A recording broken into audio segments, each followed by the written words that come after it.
It started with me deciding I do not want to listen to music or be on my phone while commuting. I wanted to observe my current surroundings and take a moment to truly be present. When was the last time you intentionally decided to sit still and just observe? It began with me observing my own breathing, the way I could physically feel my chest gently rising and falling with a natural, uncontrollable rhythm. Then my attention moved to my heartbeat. When was the last time you intentionally paid attention to your heartbeat? It was odd for me to listen to my own heartbeat, to be aware that this heart is the reason why I am alive at this very moment. The moment it stops, I stop. My attention slowly moved to the people around me. I began noticing their own breathing patterns. I noticed how an older man, perhaps in his mid-50s, took quicker breaths than I did.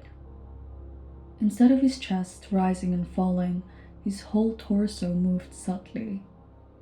His belly would rise and fall ever so slightly. And then I started thinking about how all these people are alive at the same time as I am. How I was born in 2002 and not 1919. I started thinking about how I had been living my life so far and how I could be living it. How I was brought into this world and started school, and how I spent my childhood and teenage years going to school, learning about different subjects and studying for countless exams without questioning, is this what I truly want? But then again, I was integrated into the system as a child who was experiencing this world for the very first time, without a clue of how and why it operates the way it does. I just followed what all kids my age did. And then I think back to when I was 15, 16, feeling extremely pressured to have my career path figured out and planned because I was supposed to already know what career I wanted before I turned 18. 18. I was supposed to have my life figured out at 18.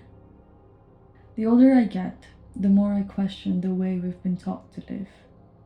We are integrated into different systems from an early age. Structures that shape us, contain us, and quietly define what is acceptable.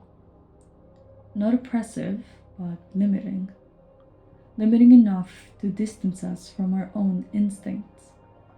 And over time, we settle into them so deeply that we forget that there are other ways to live. But not everyone has a privilege to live a new life. I am incredibly lucky and privileged to have the life I have at this moment, to be living under much better conditions and have access to more opportunities than some people out there. And yet, we are led to believe that what we have is not enough. We have been trained to crave more. More beauty, more money, more attention, more prestige, more success, more everything. And somewhere in that endless hunger and craving for more, we lose the ability to simply pause and appreciate. Nothing feels enough because consumption has turned into a lifestyle, not a need.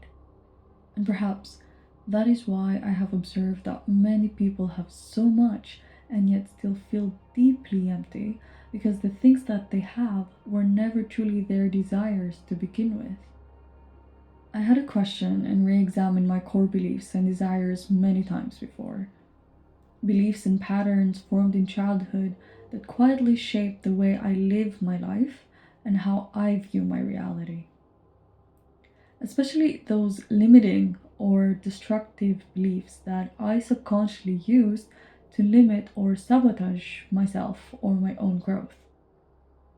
I began really questioning what kind of life I truly want for myself, despite whatever I had been conditioned to believe I should have.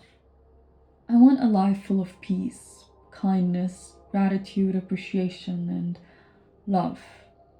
Love exists in so many forms, and I think there is so much love to be shared. And especially in the world we live in right now, we need reminding that it is all around us. We are lucky to be here. We are lucky to have lived the lives we have lived so far in all its struggles, worries, and anxieties, because either way, we made it this far. Perspective is everything. And after all, isn't human life all about experiencing it?